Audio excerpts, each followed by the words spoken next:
The clatter of plates and silverware echoed through the kitchen of Bellissimo, each crash making me wince. 6 hours into my shift, my lower back throbbed with a dull ache that radiated down to my swollen ankles. I adjusted my waitress uniform for the 100th time, trying to conceal the small bump that had begun to show beneath the black fabric. 4 months pregnant and barely keeping my head above water. Table 7 needs water refills, and the couple at 9 just arrived. VIPs, according to Marco, Sophia whispered, brushing past me with a tray balanced on her palm. I nodded, grateful for the distraction from the nausea that had been my constant companion. The elegant dining room of Bellissimo was a far cry from the life I'd known just months ago, designer dresses, private jets, and a penthouse overlooking the city. Now, I wore sensible shoes that pinched my feet and counted tips at the end of each shift, praying there would be enough for next month's rent. Alessa, are you listening? Table 9. Don't keep them waiting, Marco, the floor manager, hissed. His eyes flickered to my midsection before he turned away, his disapproval evident in the tightness of his shoulders. I smoothed down my apron and grabbed 2 leather-bound menus, pushing through the swinging door into the dining room. The chandeliers cast a warm glow over the white tablecloths and polished silverware. I inhaled deeply, centering myself as I'd learned to do since everything fell apart. Table 9 was positioned in the far corner, partially obscured by a decorative column. The best seat in the house, reserved for those who could afford privacy. I approached with my gaze lowered, the way I'd been instructed when serving important guests. Good evening and welcome to Bellissimo. May I offer you our wine list to start? The rehearsed greeting died on my lips as I looked up. Time seemed to stretch and contract all at once, the air crystallized in my lungs. Sitting there, his broad shoulders draped in a tailored charcoal suit that I remembered selecting with him at his favorite atelier, was Viktor Sokolov, my husband, my ex-husband, the father of the child I carried, the man who had discarded me like yesterday's newspaper when I needed him most, and across from him, draped in a crimson dress that clung to her perfect figure, sat a woman I'd never seen before. Her fingers, adorned with a diamond that caught the light and scattered it like shattered glass, were entwined with his. The same fingers that had once traced patterns on my skin in the dark. Victor hadn't noticed me yet, his attention fixed on the woman whose smile revealed perfect white teeth. She laughed at something he said, the sound like tinkling crystal. I stood frozen, menus clutched to my chest as the room began to spin around me. I was thinking we could do Venice for the honeymoon, I heard him say, his Russian accent wrapping around the words the way it used to wrap around my name. Private villa on the canal. You'll love it. Honeymoon. The word pierced through me like a blade. I should have backed away. Should have asked another server to take the table. Should have hidden in the bathroom until my shift ended. But my feet remained rooted to the plush carpet, my body betraying me as it had been doing for months now, with its changing shape and unpredictable reactions. Excuse me? Are you going to take our order or just stand there? The woman's voice cut through my paralysis, impatient and entitled. Victor looked up then, his steel-gray eyes meeting mine. For a moment there was nothing, no recognition, no reaction. Just the cool assessment he gave to strangers. Then his pupils dilated, and the color drained from his face. Alessa. My name on his lips still had the power to send a shiver down my spine. Not of desire, but of terror, because I knew what Victor was capable of when he felt cornered. I'll get another server for your table, I managed to whisper, already backing away, my hand instinctively moving to shield my stomach. His gaze followed the movement, understanding dawning in those cold eyes. He half rose from his chair, but I was already turning, walking as quickly as I could without breaking into a run. Who was that? I heard the woman ask, her voice carrying across the sudden hush that had fallen over our corner of the restaurant. I didn't hear his response. Blood pounded in my ears as I pushed through the kitchen doors, gasping for air that wouldn't come. The memories I'd fought to suppress came rushing back. The argument, the accusations, the night I'd fled our home with nothing but the clothes on my back after discovering what kind of man I'd really married. Alessa? What's wrong? You look like you've seen a ghost. Sophia's concerned face swam before me. I need to leave. Now. My voice sounded distant, as though it belonged to someone else. You can't just leave in the middle of a shift. Marco will fire you and you need this job. Her eyes widened as she glanced toward the dining room. Wait, do you know who's at table 9? That's Viktor Sokolov. Nobody crosses him in this city, as if I needed the reminder. He's my ex-husband, I whispered, the words bitter on my tongue. And he doesn't know about the baby. Sophia's face paled. Holy shit. The Viktor Sokolov? The one they call the Ghost? I nodded, fighting the urge to vomit. Everyone in the city knew of Viktor, though few had seen him. He operated in shadows, his influence extending into every corrupt corner of power. I had been young and naive when we met, dazzled by his charm and the intensity of his attention. By the time I discovered the truth about his business, the violence, the illegal operations, the blood on his hands, I was already his wife, already trapped. You need to get out of here, Sophia hissed, gripping my arm. If he's here with another woman... His fiancée, I corrected, the word like acid in my mouth. They're planning their honeymoon. A commotion from the dining room made us both freeze. The kitchen door swung open, and Marco appeared, his face contorted with a mixture of fear and anger. Mr. Sokolov wants to see you, Alessa. Now. I can't. Panic clawed at my throat. I need to go home.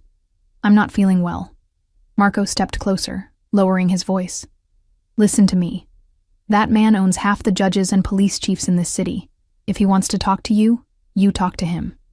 I don't know what's between you two, and I don't want to know. But you don't say no to a man like that.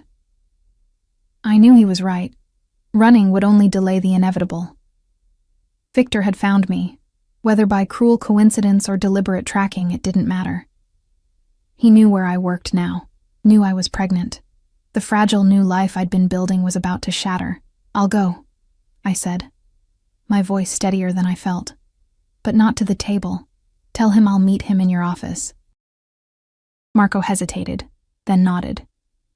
5 minutes. And Alessa, whatever he wants, just give it to him. People who cross Viktor Sokolov have a habit of disappearing, as if I needed that reminder either.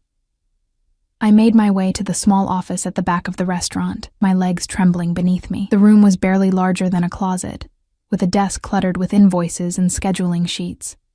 I sank into the chair, trying to calm my racing heart for the baby's sake. The door opened less than a minute later. Viktor filled the frame, his presence consuming the oxygen in the room. He closed the door behind him with a soft click that somehow sounded more threatening than a slam. My Alyosha, he said softly, using the pet name that had once made me melt. Now it made my skin crawl. You've been hiding from me. Don't call me that, I whispered. And I haven't been hiding. I left.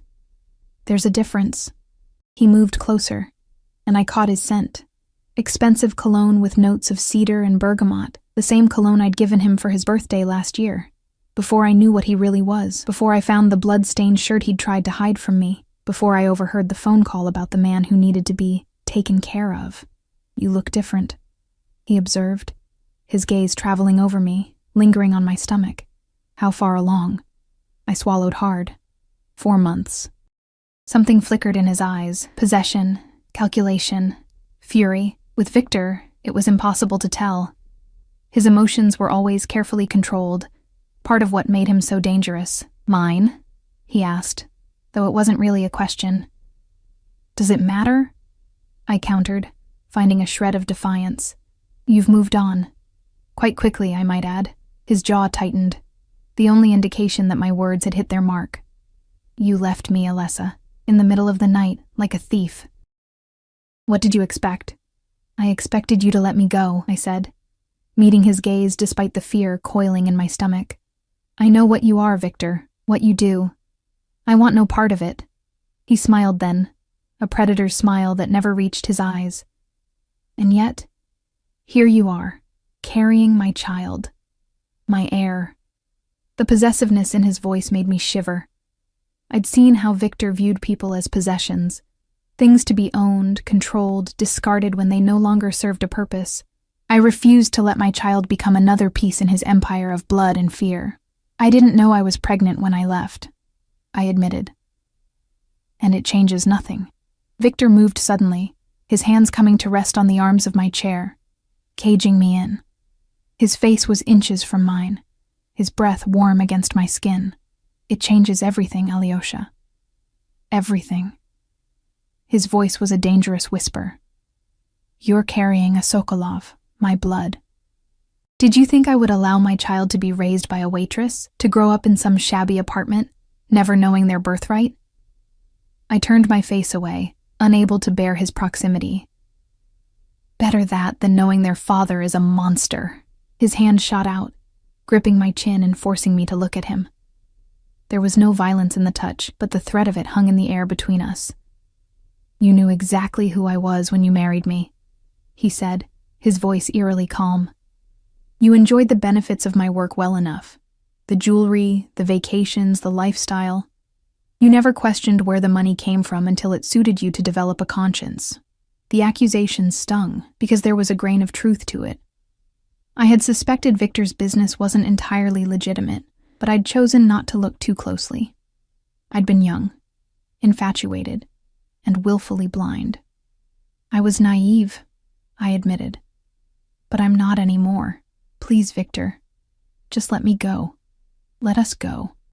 Something dangerous flashed in his eyes. Never. The word was final, absolute. You are mine, Alessa. You will always be mine. And now. His gaze dropped to my stomach. Now there are two of you that belong to me. The door opened suddenly, and we both turned to see the woman in the red dress standing there, her perfect features arranged in an expression of confused irritation. Victor? What's going on? Why did you leave in the middle of dinner? Her gaze slid to me, taking in my waitress uniform, my disheveled appearance. Who is this? Victor straightened, his mask of control slipping back into place with frightening ease, but he didn't move away from me, his body still positioned possessively. Katrina, this is Alessa, he said smoothly. My wife.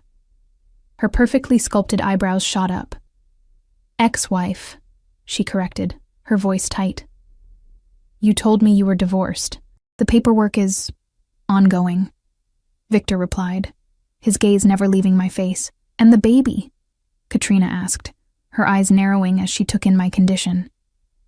The tension in the room thickened until it was hard to breathe.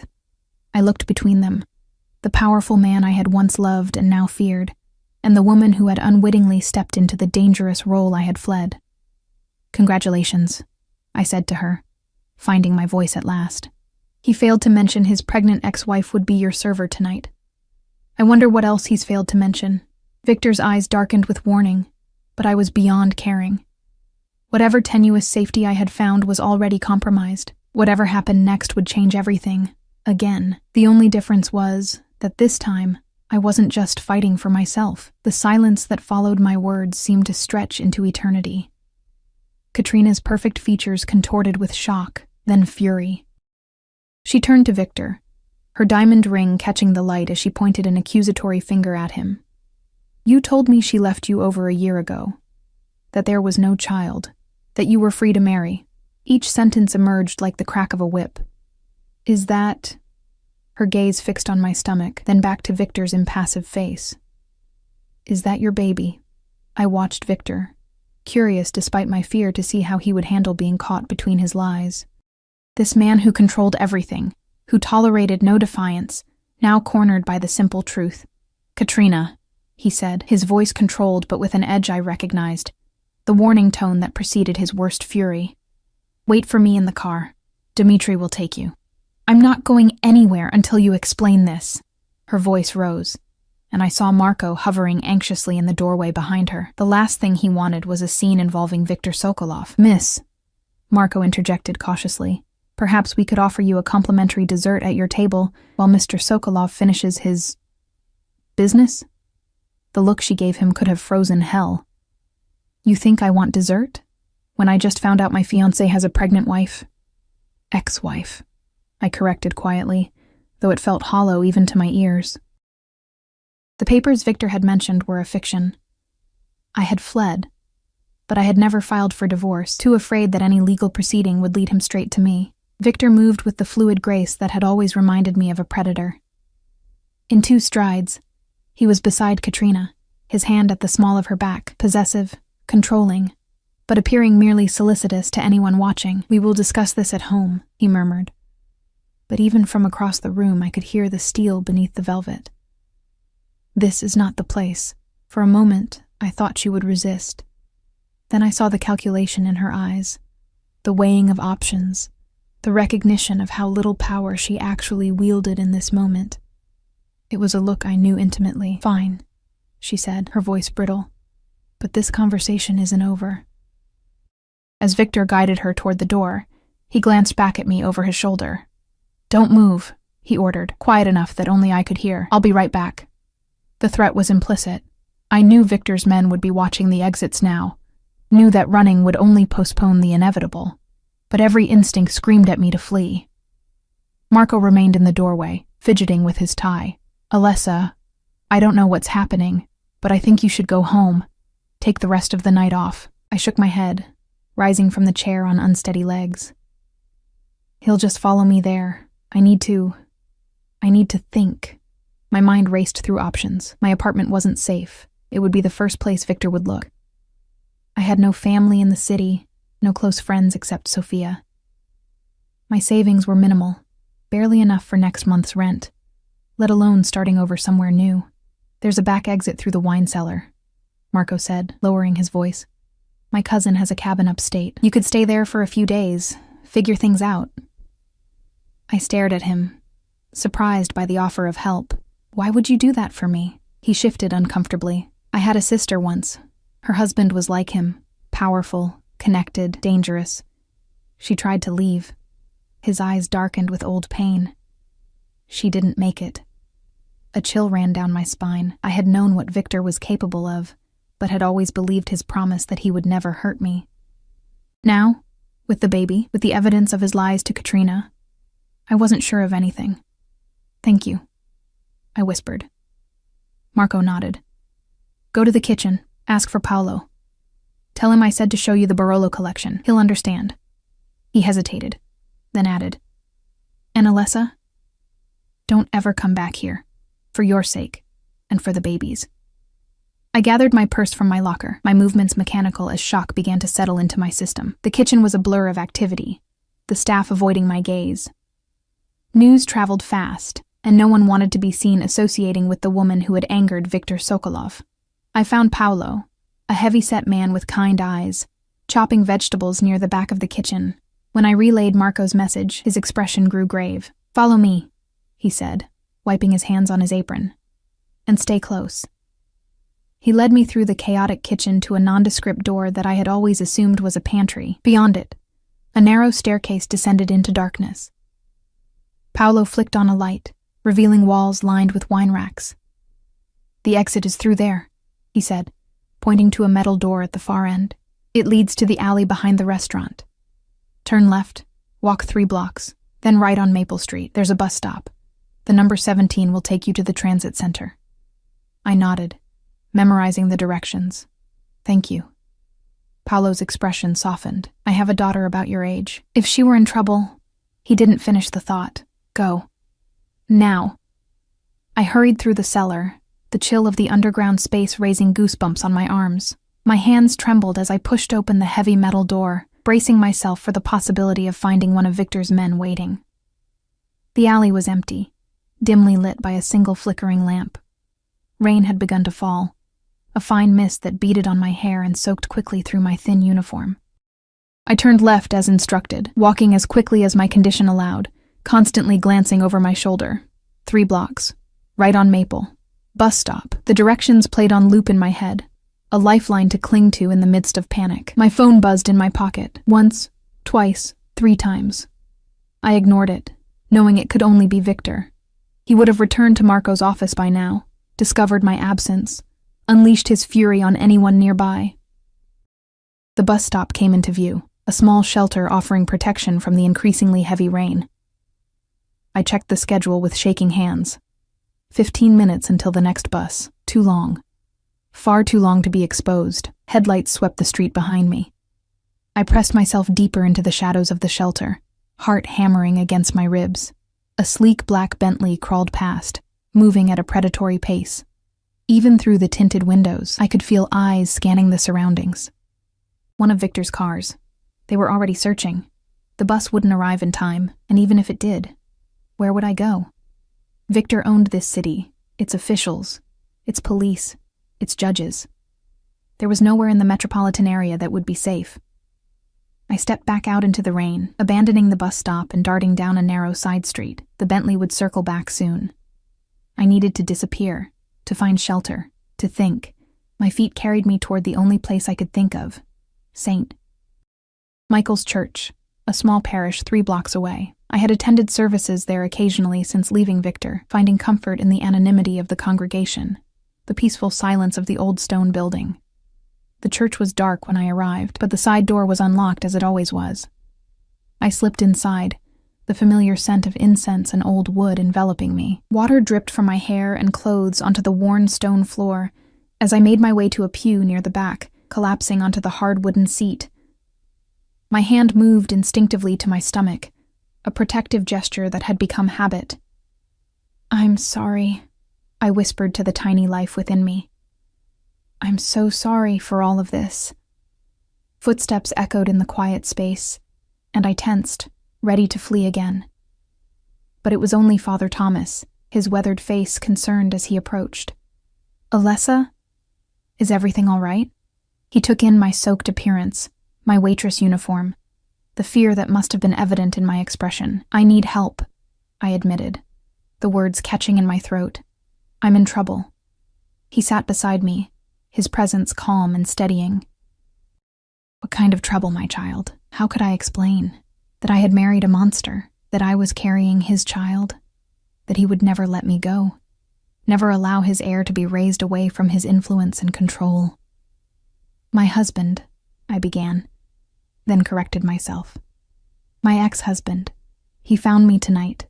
He's not a good man, Father. He's dangerous. And now he knows about the baby." My hand tightened protectively over my abdomen. "He'll never let us go." Father Thomas's expression remained composed, but I saw understanding dawn in his eyes. He had been in this parish for decades. He knew the whispered names of those who controlled the city's shadows. "You need somewhere safe to stay," he said simply. "Somewhere he won't think to look." I nodded, relief washing over me at being understood without having to explain further. "There's a women's shelter in Riverside," he continued. "They have experience with situations like yours. I can make a call. He'll find me," I whispered. "Victor has connections everywhere. And when he finds me, anyone who helped me will suffer." At the mention of Victor's name, Father Thomas's eyes widened slightly, the only indication that he recognized it. "Victor Sokolov?" he asked, his voice carefully neutral. I nodded, shame washing over me. What had I been thinking, marrying such a man? Had I been so blinded by his charm, his intensity, his lavish displays of affection, that I had ignored all the warning signs? "I see." Father Thomas was quiet for a long moment. "In that case, we need to think beyond the city. I have a sister in Montana. She runs a ranch, very isolated. No one would think to look for you there. Montana, thousands of miles away. A place where Victor's influence wouldn't reach, where I could have my baby in peace, where we might actually be safe." The possibility was dizzying. "I have no money," I admitted. "Just what I've saved from tips. It's not enough for a bus ticket, let alone starting over." "The church has funds for emergencies," Father Thomas said firmly. "And this qualifies." My phone buzzed again, insistent. With trembling fingers, I finally pulled it out. 12 missed calls from Victor, 3 voicemails, and a text that made my blood run cold. "I know where you are, Alyosha. You can't hide from me. Come home now, and I'll forgive this little indiscretion. Make me hunt you, and you won't like the consequences." How could he know? Had someone at the restaurant told him? Was I being followed even now? I showed Father Thomas the message, panic rising in my throat. "He's bluffing," the priest said, but uncertainty tinged his voice. "He can't possibly know you're here." The heavy wooden doors at the entrance of the church swung open, the sound echoing through the cavernous space. Victor walked in, flanked by 2 of his men, Dmitri, his driver and bodyguard, and Alexei, whose specific duties I had never wanted to know. Their footsteps were measured, unhurried, as they advanced down the central aisle. Victor's expression was calm, almost pleasant, but I knew better. The colder his demeanor, the more dangerous his rage. "Alyosha," he called, his voice echoing off the stone walls. "Enough games. It's time to come home." Father Thomas rose, positioning himself between me and Victor. "This is a house of God, Mr. Sokolov. I must ask you to respect its sanctity." Victor's smile never reached his eyes. "I have great respect for the church, Father. I donate generously to many parishes. But my wife is unwell. Pregnant women can be emotionally unstable. I'm simply here to take her home where she belongs." "The young lady doesn't appear to want to go with you," Father Thomas replied, his voice steady despite the palpable threat emanating from Victor and his men. Victor's gaze hardened. "With all due respect, Father, this is between me and my wife." "Ex-wife," I whispered. Rising from the pew on shaky legs, "I left you, Victor. I'm not coming back." His focus shifted to me, and I fought the urge to shrink back from the intensity of his stare. "You are carrying my child," he said, each word precise and deadly. "My heir, the continuation of my bloodline. Did you think I would allow you to take that from me?" "The baby isn't a possession," I countered, finding strength in defending not just myself, but the innocent life within me. "And neither am I." Victor's face remained impassive, but I saw the muscle in his jaw tighten, a telltale sign of his restraint slipping. "We will discuss this at home. Not here." "I don't have a home with you anymore," I said, my voice stronger than I felt. "Please, just let me go. Let us both go." For a moment, I thought I saw something flicker in his eyes. Not warmth exactly, but perhaps a shadow of the man I had once believed him to be. Then it was gone, replaced by cold determination. "Dmitri," he said, not taking his eyes off me, "escort my wife to the car." The burly man moved forward, and Father Thomas stepped more firmly into his path. "I cannot allow you to force this young woman to go anywhere against her will." Victor sighed, as though dealing with a particularly stubborn child. "Father, I admire your commitment to your flock, but you're interfering in matters you don't understand." "I understand enough," the priest replied. "I understand that Alessa fears for her safety and the safety of her child. As a man of faith, I cannot in good conscience." Victor raised a hand, cutting him off. "Your conscience is not my concern. My family is. Alessa and my unborn child are coming home with me tonight." He turned to me, his tone softening just slightly. "Alyosha, don't make this more difficult than it needs to be. Think of the baby. Think of the stress you're causing yourself. It can't be good for our child." The manipulation was so transparent, yet still effective. I did worry about the baby, about the adrenaline coursing through my system, the fear and stress that had become my constant companions. "If you truly care about this baby," I said, meeting his gaze, "you'll let me go somewhere peaceful to carry it to term, away from all of this." I gestured vaguely, encompassing not just the current standoff, but the entirety of Victor's world. The violence, the danger, the constant fear. "Peaceful?" Victor's laugh was humorless. "You think you'd find peace running from me? I would search for you until my dying breath, Alessa. There is nowhere on this earth you could hide that I wouldn't eventually find you." His voice dropped, becoming almost tender.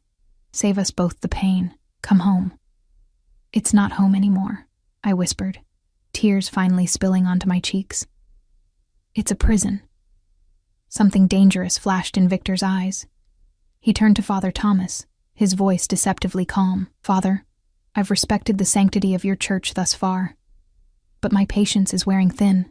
I will be leaving with my wife and unborn child tonight. The only question is whether you'll be leaving with your dignity intact." The priest paled but stood his ground. "Are you threatening me, Mr. Sokolov?" Victor smiled, a predator's smile. "I don't make threats, Father. I make promises." The tension in the church was suffocating. I looked at Father Thomas, at the two men flanking Victor, at the exits that were now blocked. There was no escape. Not tonight. "It's okay," I said to Father Thomas, my voice resigned. I'll go. Alessa, you don't have to. Yes, I interrupted. I do. I turned to Victor, summoning what little courage I had left. I'll come with you tonight. But this isn't over. I won't live in fear. Not for me, and not for our child. Victor's expression softened minutely, satisfaction evident in the slight upward curve of his lips. Of course not, Alyosha. Once we're home, we'll sort everything out. I knew better than to believe him. The moment we were alone, the facade of civility would drop. But I also knew there was no winning this battle. Not here, not now. Not with Victor's men present, and Father Thomas's safety at risk. As Victor extended his hand to me, I felt the walls of my cage reforming around me, invisible, but no less confining. I had escaped once. I would have to find a way to do it again. But next time, I would need to be smarter, more prepared. Next time, I would need to disappear so completely that even Viktor Sokolov, with all his resources and determination, couldn't find me. For now, though, I placed my hand in his, suppressing a shudder at the familiar touch. His fingers closed around mine, firm and possessive. Say goodbye to the good father, Victor instructed, his tone making it clear it was not a suggestion.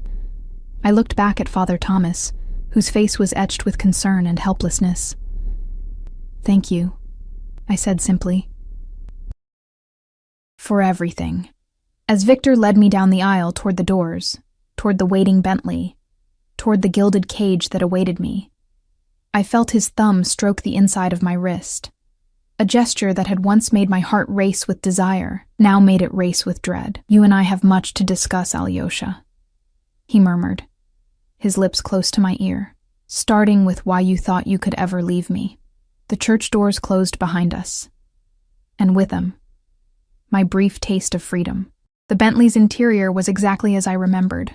Butter-soft leather seats, the subtle glow of ambient lighting, the faint scent of Victor's cologne lingering in the enclosed space.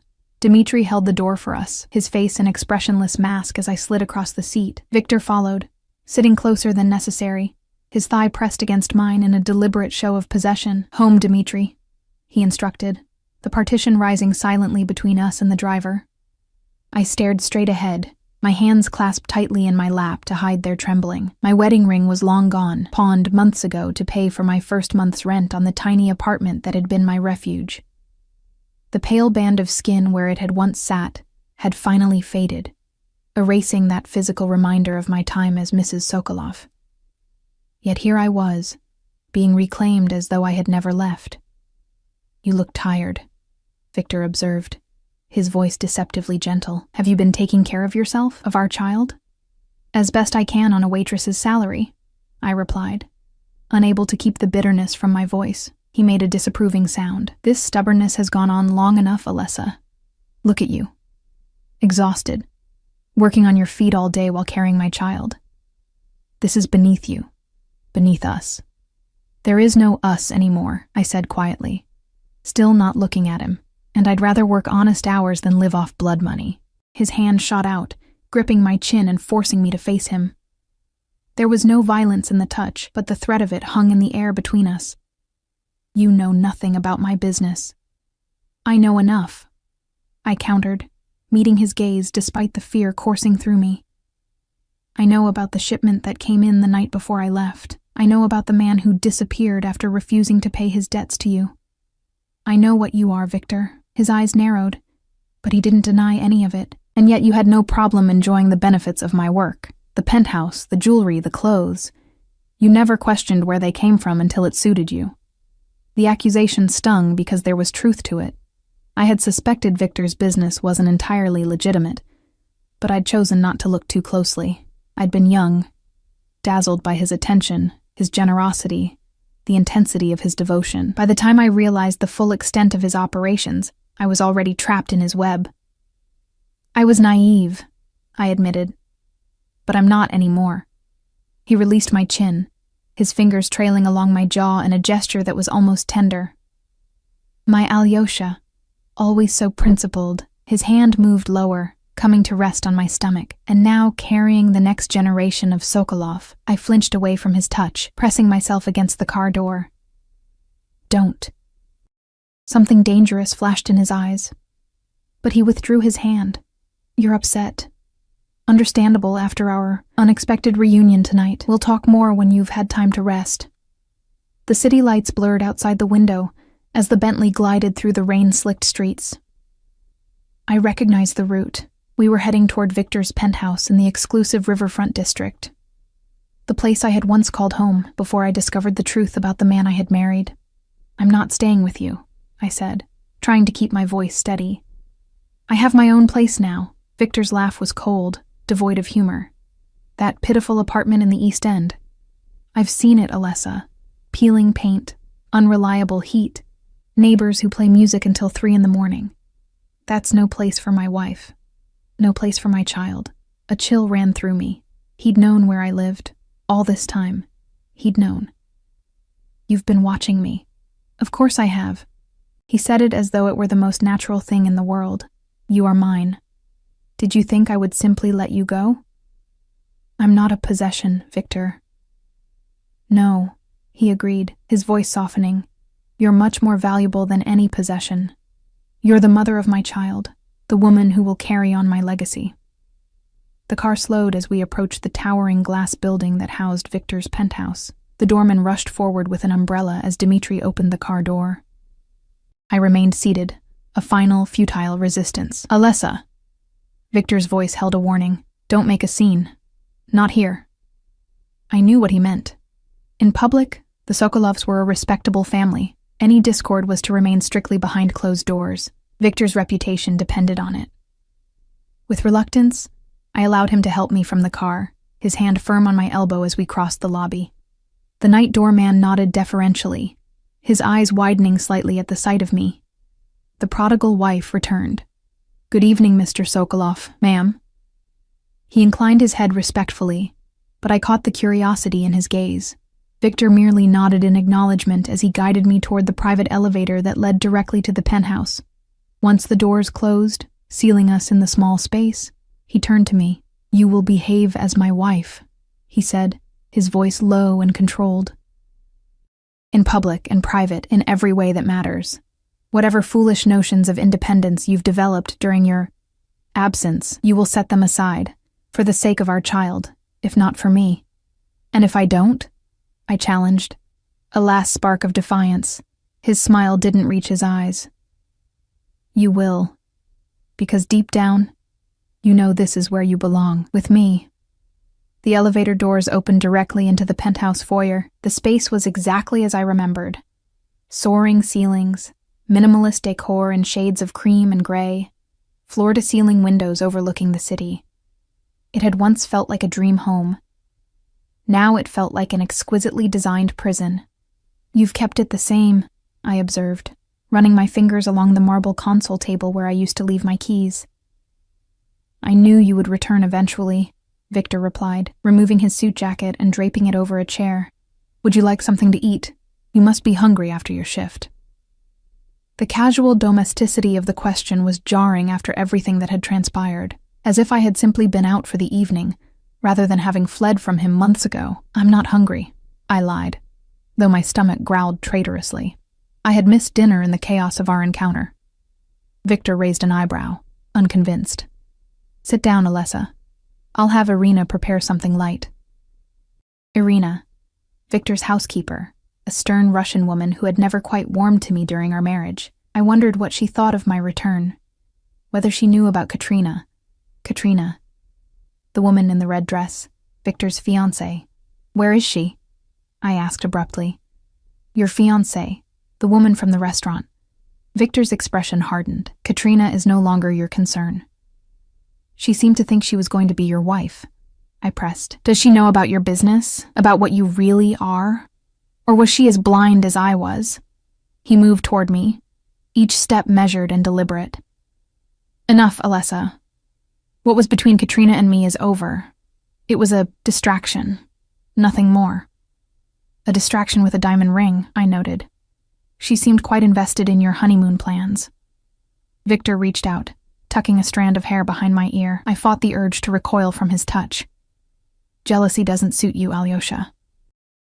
You left me, remember? What did you expect me to do? Sit alone in our home, pining for your return? I expected you to sign the divorce papers I sent, I replied. The ones your lawyer returned without your signature.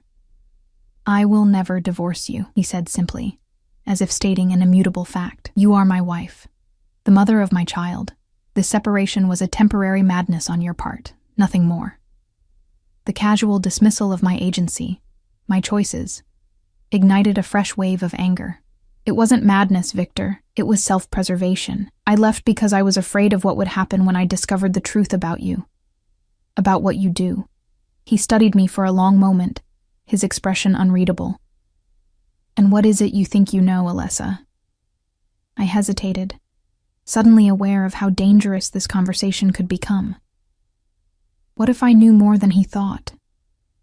What if revealing the extent of my knowledge made me a liability? Enough, I said finally. I know enough. Victor nodded slowly, as if confirming something to himself. We'll discuss this tomorrow. Tonight, you need rest. He gestured toward the hallway that led to the master bedroom. Your things are still there. I kept everything exactly as you left it. The thought of sleeping in the bed we had once shared made my skin crawl. I'd prefer the guest room. His jaw tightened, but he nodded curtly. As you wish, for now. The guest room was at the opposite end of the penthouse from the master suite, a small mercy. Like the rest of the apartment, it was untouched since my departure. The same neutral bedding, the same minimalist furnishings. I closed the door behind me, leaning against it as exhaustion washed over me in waves. My hand moved to my stomach, a protective gesture that had become instinctive. I'm sorry, I whispered to the tiny life growing within me. I'm so sorry you've been born into this. A soft knock at the door made me jump. I opened it to find Irina standing there, her severe features betraying no emotion at my return. Mr. Sokolov asked me to bring you something to eat, she said, her Russian accent thick as she offered a tray with a bowl of soup and bread. Thank you, Irina, I said, taking the tray. Her eyes flickered to my stomach, then back to my face. You are with child, she observed. I nodded, uncertain how to respond. Irina had never been particularly warm toward me. Viewing me, I suspected, as too American, too independent for a man like Victor. Good, she said simply. Mr. Sokolov needs an heir. She turned to leave, then hesitated. The other woman, she is gone now. You need not worry. Before I could ask what she meant by gone, Irina had disappeared down the hallway, leaving me with more questions than answers. I set the tray on the nightstand and sank onto the bed, my mind racing despite my exhaustion. What had happened to Katrina after we left the restaurant? Had Victor simply broken off their engagement? Or was there a more sinister explanation for Irina's cryptic words? I ate the soup mechanically, barely tasting it, my thoughts churning with possibilities for escape. Victor would be vigilant now that he had found me. The doorman would be instructed not to let me leave alone. My phone was likely already monitored. My few friends would be watched. And then there was the baby to consider. In less than 5 months, I would have a child. Victor's child. A Sokolov heir. He would never let us go, never allow his bloodline to be raised away from his influence and control. A soft buzz from my purse interrupted my spiraling thoughts. I retrieved my phone, expecting to see more messages from Victor. Instead, there was a text from an unknown number. Father Thomas gave me your number. This is Anna, his sister from Montana. He told me about your situation. When you're ready to leave, text this number. We'll help. Delete this message. A flicker of hope sparked in my chest. Someone was still willing to help me, despite the risk. I memorized the number, then deleted the message as instructed. Sleep eluded me that night. I lay in the too-soft bed, listening to the occasional footsteps in the hallway. Victor checking on me, or perhaps one of his men stationed outside my door. The gilded cage might be more comfortable than my shabby apartment, but it was a cage nonetheless. Morning came with pale sunlight filtering through the floor-to-ceiling windows. I had dozed fitfully, waking at every sound, my body tense and alert despite my exhaustion. When I finally gave up on sleep and ventured into the hallway, I found Victor in the kitchen, dressed in a casual black sweater and slacks, reading something on his tablet. He looked up as I entered, his gaze sweeping over me in my rumpled waitress uniform, the only clothes I had with me. "Good morning, Alyosha. Did you sleep well?" "Well enough," I lied, accepting the cup of tea he offered. The domestic normalcy of the scene was surreal after everything that had happened. "I've taken the liberty of having some of your things brought from your apartment," he said, gesturing to several shopping bags on the counter. "Fresh clothes, toiletries. Your neighbor was kind enough to let my men in, Mrs. Petrovich, my elderly neighbor who had a spare key for emergencies. I could imagine her intimidation when Victor's men appeared at her door. You had no right to go into my apartment." Victor's expression remained pleasant, but his eyes hardened. "You are my wife, Alessa. Your apartment, as you call it, was merely a temporary arrangement, a mistake that has now been corrected." I bit back a retort, knowing it would only provoke him. Instead, I picked up one of the bags and retreated to the guest room to change. Inside, I found not my own modest clothing, but new items with designer labels still attached: silk blouses, cashmere sweaters, tailored slacks. All in my size, all in the styles and colors Victor preferred me in, another subtle reminder of his control. When I returned to the kitchen in a simple blue dress from among the new clothes, Victor nodded approvingly. "Much better. Now you look like my wife again." "I'm not your wife," I said quietly. "Not really. Not anymore." He set down his tablet, giving me his full attention. "Let's be clear, Alessa. Legally, you are still Mrs. Victor Sokolov. You never filed for divorce. I never signed any papers. Our separation was unofficial. Because you refused to let me go," I countered. "I sent those papers 3 times. Your lawyer returned them each time without your signature." "Because divorce is not an option," he said simply, "especially not now." His gaze dropped meaningfully to my stomach. I placed my hand protectively over the small bump. "This baby doesn't change what happened between us. It doesn't erase what you are, what you do." "And what exactly is it you think I do, Alyosha?" He leaned forward, his voice dangerously soft. "You've made vague accusations about my business, about blood money. I'm curious what you believe you know." I hesitated, suddenly aware of the thinness of the ice beneath my feet. How much did I actually know, versus what I had pieced together from overheard conversations, from the sudden tension when certain names were mentioned, from the blood-stained shirt I'd found hidden in the back of the closet? "I know enough." I repeated my words from the night before.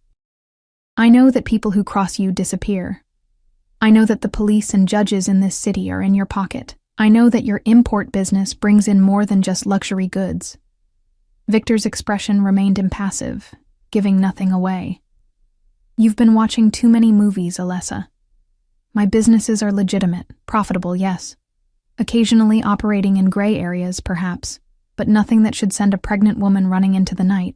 "Don't lie to me," I said, my voice shaking with suppressed anger. "Not anymore. I saw the blood, Victor. I heard the phone call about the man who needed to be taken care of. I'm not naive anymore." Something shifted in his eyes, not guilt or remorse, but a cold calculation. "And what if you're right? What if my business does occasionally require forceful negotiations? This is the real world, Alyosha. Power has a price. Protection has a price. Everything has a price." "Including me?" I asked bitterly. Was I just another acquisition? Another piece of property to be controlled and managed? He moved then, crossing the space between us with fluid grace. His hands came to rest on my shoulders, firm but not painful. "You were never property," he said, his voice softening. "You are the only person I have ever truly cared for, the only one who saw beyond the power and the money to the man beneath." I wanted to believe him. Some small, traitorous part of me remembered the early days of our relationship. His tenderness, his attentiveness, the way he had made me feel cherished and protected. Before I knew the truth, before I understood the cost of his protection. "If that were true," I said, meeting his gaze steadily, "you would let me go." His fingers tightened slightly on my shoulders. Never. The word was soft but absolute. Especially not now, not with my child growing inside you. I pulled away from his touch, needing distance. What happened to Katrina? The abrupt change of subject seemed to catch him off guard. What? Katrina, your fiancée. Irina said she's gone now. What did you do to her? Victor's laugh was genuine, if cold. You think I had her killed? For what purpose? She was a distraction, nothing more, a way to pass the time while I searched for you. Then where is she? On a plane to Paris, most likely, he replied with a dismissive wave. With a generous severance package and instructions never to contact me again.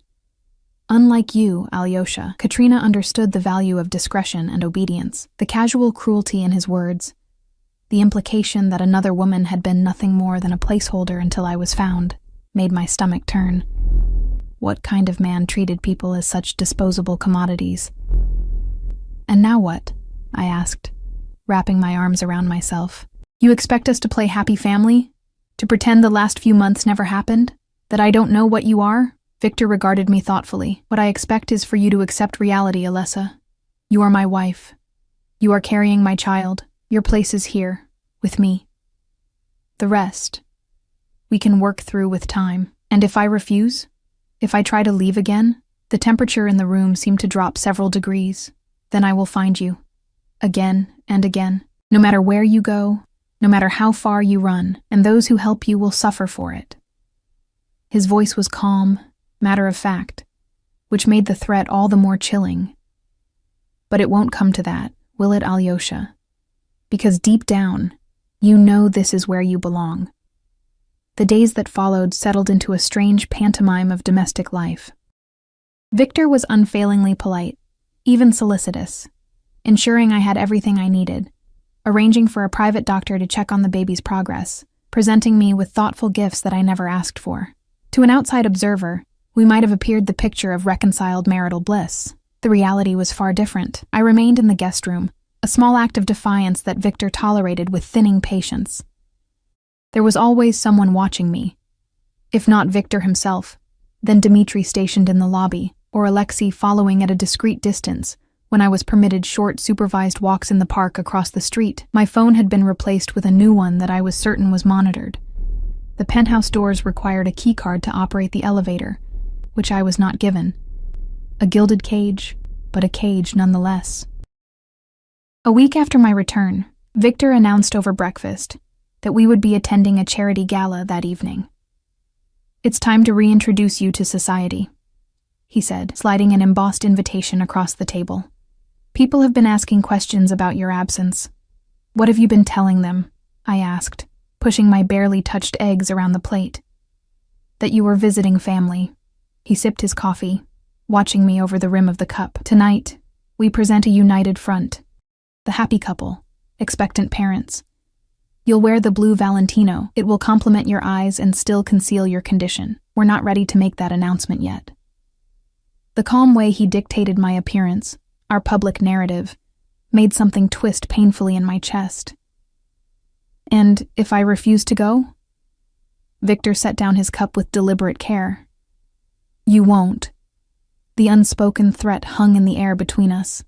I had learned quickly that direct defiance was met with subtle but effective consequences. Father Thomas being investigated for tax irregularities, my former landlord receiving a visit from health inspectors, my friend Sophia suddenly losing her job at Bellissimo. Victor never explicitly connected these events to my behavior. But the message was clear. Compliance meant protection. Not just for me, but for anyone who had shown me kindness. Fine, I conceded. I'll go. A ghost of a smile touched his lips. Excellent. Elena will be here at 3 to help with your hair and makeup. I retreated to the guest room after breakfast, ostensibly to rest, but in reality to gather my thoughts. Each day that passed made escape seem more impossible. Victor's web extended throughout the city, his influence, his eyes and ears everywhere. Even if I managed to slip away, how far could I get before he found me again? The Montana option still flickered like a distant beacon of hope. Father Thomas's sister, Anna, had texted twice more, brief, encoded messages asking if I was safe, reminding me that help was available when I was ready. I had deleted each message immediately after reading it, afraid of what Victor might do if he discovered them. But I needed a plan, a real plan, not just desperate flight, money, identification, transportation, a way to disappear so completely that even Victor with all his resources couldn't find me, and I needed time to arrange it all under the constant surveillance. The charity gala might provide an opportunity. A crowded venue, multiple exits, people who weren't on Victor's payroll. If I could somehow slip away, a knock at the door interrupted my thoughts. I opened it to find Irina standing there, her perpetual stern expression slightly softened. "Mr. Sokolov asked me to bring you these," she said, holding out a velvet jewelry box, "for tonight." I took the box reluctantly, opening it to find a stunning sapphire necklace nestled on black velvet. New, not from my previous collection. Victor's way of marking his territory, of reminding both me and everyone at the gala exactly who I belong to. "Thank you, Irina." I moved to close the door, but she remained in place, her gaze darting down the hallway as if checking that we were alone. "Be careful," she said, her voice barely above a whisper. "He is not the same since you left. More careful, more watching." I stared at her, surprised by this unexpected warning. "What do you mean?" Irina's weathered face revealed nothing. "The other woman?" She asked too many questions, about his business, about his friends. She was not just a fiancée, she was looking for information. My breath caught. "What kind of information?"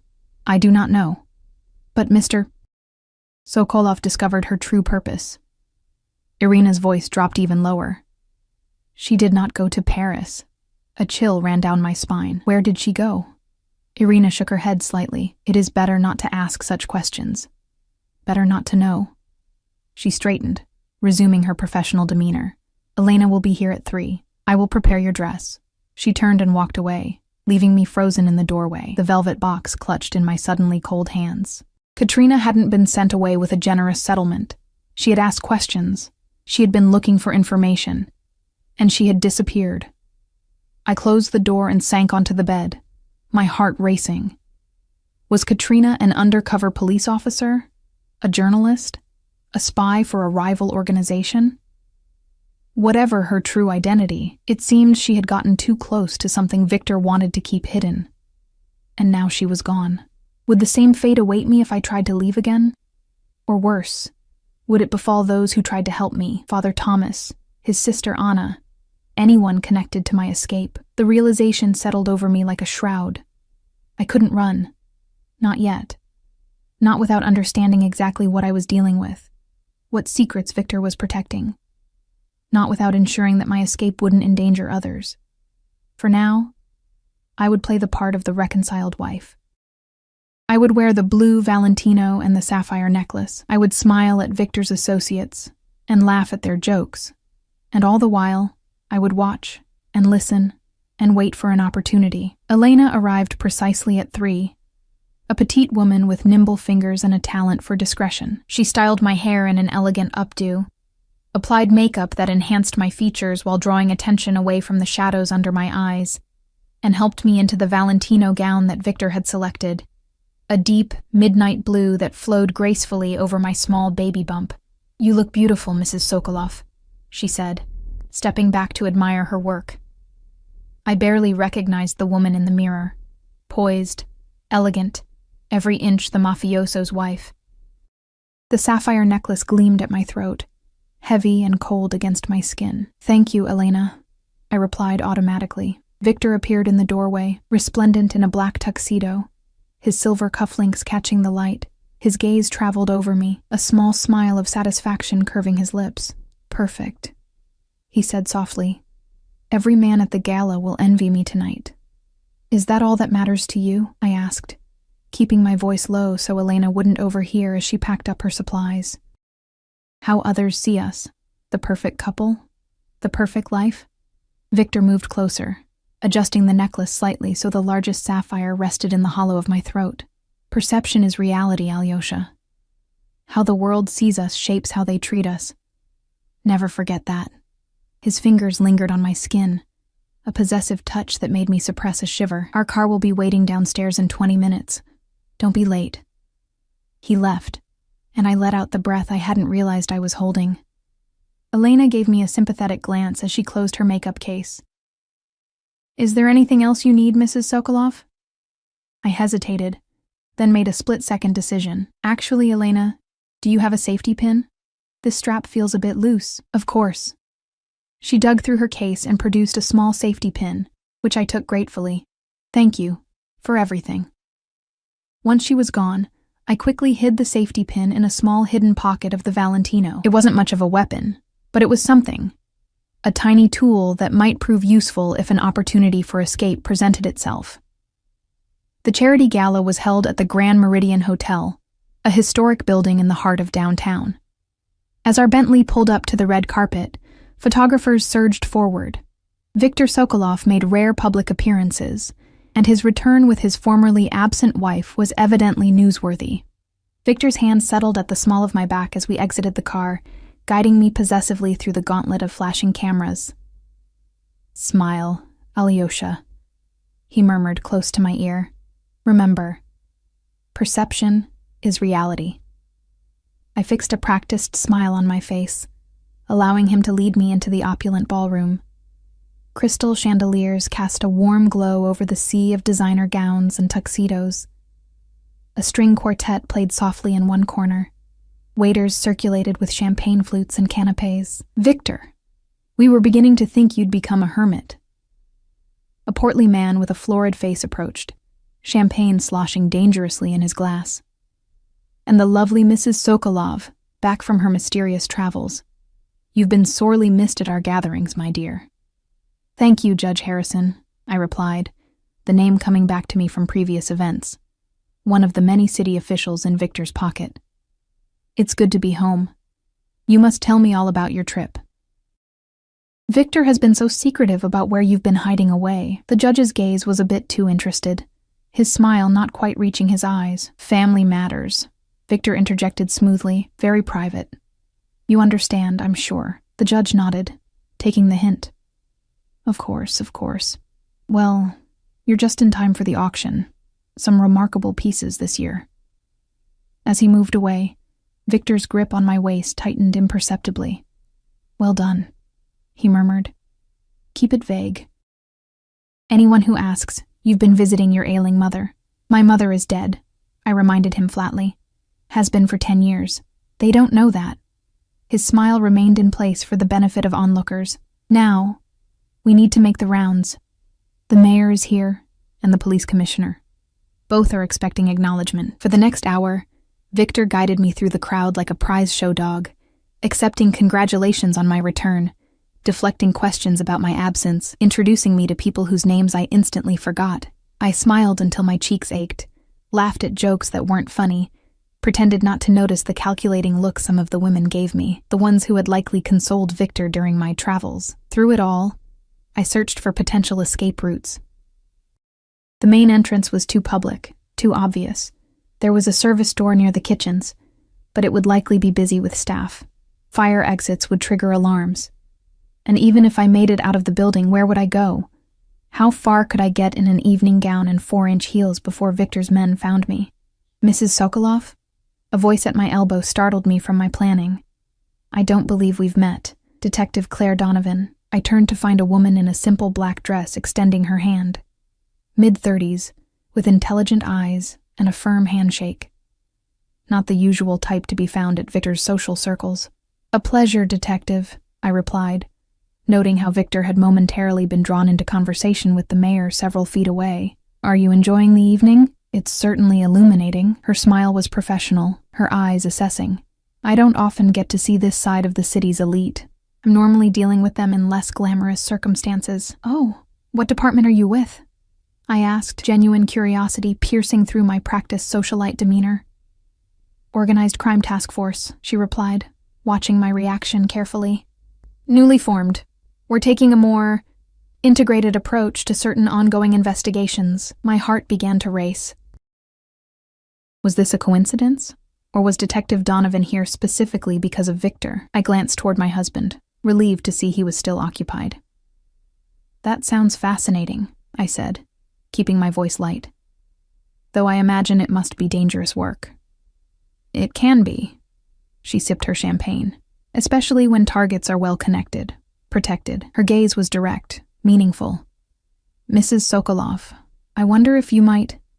Darling, there you are. Victor's voice cut through our conversation as he materialized at my side. I see you've met Detective Donovan, one of the city's finest. The change in atmosphere was immediate and palpable. Though Victor's tone remained cordial, there was an underlying current of tension that hadn't been there moments before. We were just getting acquainted, I said, trying to keep my voice steady. The detective was telling me about her work. Fascinating stuff, I'm sure. Victor's smile was cold, though perhaps not appropriate conversation for a charity event. I'm certain the detective understands the importance of context. Detective Donovan held his gaze without flinching. Perfectly, Mr. Sokolov. Context is everything in my line of work. She turned to me. It was a pleasure meeting you, Mrs. Sokolov. Perhaps we'll have the opportunity to continue our conversation another time. As she walked away, Victor's fingers dug painfully into my waist. What did she want? He demanded, his voice low. Nothing, I replied. Small talk. She approached me, not the other way around.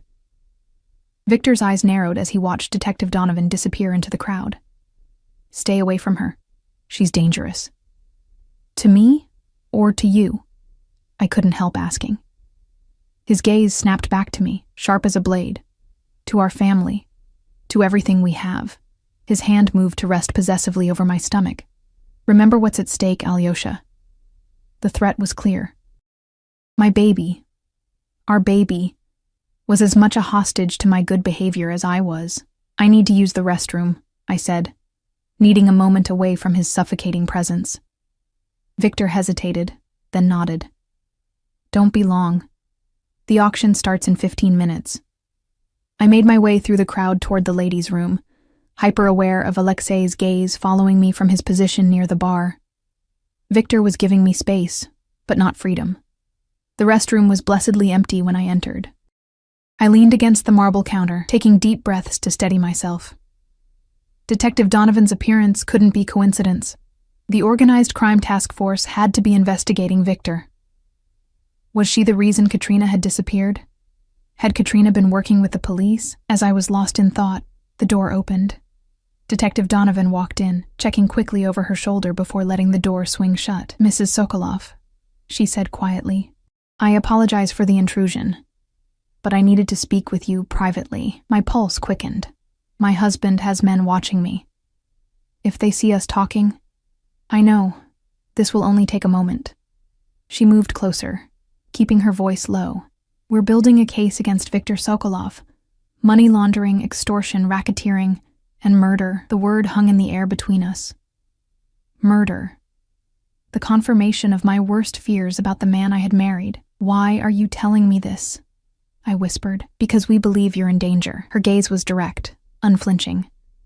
The woman your husband was seeing during your absence. Katrina Reynolds. She's missing. She went to Paris, I said automatically, repeating Victor's lie. Detective Donovan shook her head. No, she didn't. Katrina Reynolds was an informant. She was feeding us information about your husband's operations. And then 3 days ago, she disappeared. The floor seemed to tilt beneath me. Irina's cryptic warning echoed in my mind. She did not go to Paris. What do you want from me? I asked, my voice barely audible. Information. Testimony. Protection for you and your child. She reached into her clutch and palmed me a small business card, which I instinctively slipped into my hidden pocket alongside the safety pin. We can help you, Mrs. Sokolov, but you need to help us first. The bathroom door began to open. Detective Donovan immediately moved to the sink, turning on the water as if she'd just been washing her hands. A young woman in a red gown entered, giving us a cursory glance before disappearing into a stall. Think about it, Detective Donovan murmured as she dried her hands. You know where to find me. She left, and I remained frozen by the counter, my mind racing. Police protection, a way out from under Victor's thumb. But at what cost? If Victor discovered I was talking to the police, what would happen to me? To our baby? To anyone who tried to help me? I returned to the ballroom to find Victor scanning the crowd, his expression darkening when he spotted me. He crossed to me in long strides, taking my elbow in a grip that was just shy of painful.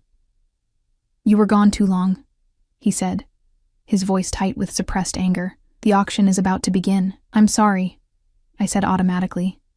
There was a line. His eyes searched mine, looking for signs of deception. Whatever he saw must have satisfied him, because he relaxed his grip slightly. "Come. Our table is near the front." As he led me through the crowd, I was acutely aware of the business card burning a hole in my hidden pocket. A lifeline, perhaps, or a death sentence. Either way, a decision I would have to make soon. The auction passed in a blur. Victor bid generously on several items, a show of philanthropy that the crowd applauded appreciatively, unaware of the blood money behind each bid. I sat beside him, the perfect supportive wife, while my mind spun with possibilities and dangers. Detective Donovan, Father Thomas's sister in Montana. 2 potential escapes, each with their own risks. If I cooperated with the police, I might finally be free of Victor, but only if they could build a case strong enough to put him away. If I fled to Montana, I might disappear entirely, but for how long? How far would Victor's reach extend? Would I spend the rest of my life looking over my shoulder, waiting for him to find me again? And what about our child? What future could I give a baby born into such circumstances? The gala ended shortly before midnight. As we rode back to the penthouse in the Bentley, Victor seemed pleased with the evening's outcome. "You did well tonight," he said, his hand resting possessively on my knee. "Everyone was convinced by your performance." "Is that what our life is now?" I asked quietly. "A performance?" He studied me in the dim light of the car's interior. "It's a transition period, Alyosha. You've been away. Things have changed. It will take time for us to find our rhythm again. And if we don't? If I can never be the wife you want again?" His expression hardened. "You will be. For our child's sake, if nothing else." His hand moved to my stomach, a gesture that should have been tender but felt like a claim of ownership. "This baby changes everything. You understand that, don't you? There is no leaving now. There is only our family, our future." I turned to look out the window at the city lights blurring past. In the reflection of the glass, I could see Victor watching me, his expression a mixture of possession and something that might have been concern. "I understand," I said softly, and I did. I understood that Victor would never let me go willingly, that he would hunt me to the ends of the earth if I tried to take his child away, that anyone who helped me would be in danger. I understood that Detective Donovan was offering a way out, but at a terrible risk, that testifying against Victor would mean entering witness protection, living a life of constant vigilance, of looking over my shoulder for the rest of my days. I understood that I had decisions to make, impossible choices with life-altering consequences, for myself, for my baby, for anyone caught in the crossfire of my fight for freedom. As the Bentley pulled up to our building, Victor helped me out of the car with the same possessive courtesy he had shown all evening. His hand at the small of my back guided me through the lobby, into the private elevator, up to the penthouse that was both sanctuary and prison. "Get some rest," he said as we entered the foyer. "You look tired." I nodded, already moving toward the guest room, eager to be alone with my thoughts. "Alessa." His voice stopped me. I turned to find him watching me with an intensity that made my breath catch. "The guest room arrangement has gone on long enough. Tomorrow, you move back to our bedroom. Your place is with me." It wasn't a request. It was a command, wrapped in the trappings of concern. "Victor, this isn't negotiable," he cut me off. "You are my wife, the mother of my child. It's time you remembered that in every way."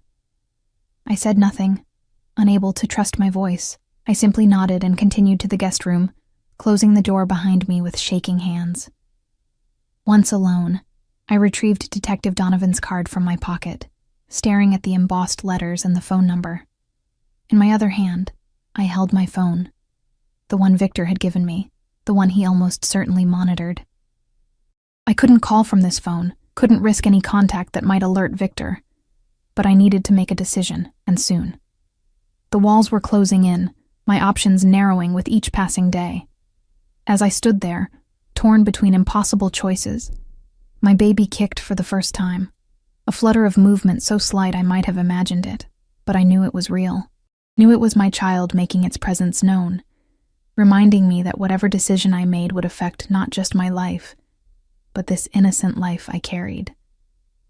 "I promise," I whispered, my hand cradling my small bump. "I promise I'll keep you safe, whatever it takes." The promise hung in the quiet room. A vow I wasn't sure how to keep, but one I would die trying to fulfill. Somehow I would find a way out of Victor's web. For myself, for my baby, for the future we both deserved. I slipped Detective Donovan's card into the lining of my jewelry box, the one place Victor might not think to look, and began to plan my next move. The game had changed, the stakes raised. But I was no longer the naive young woman who had fallen for Victor's charm and power. I was a mother fighting for her child's future, and I would not lose.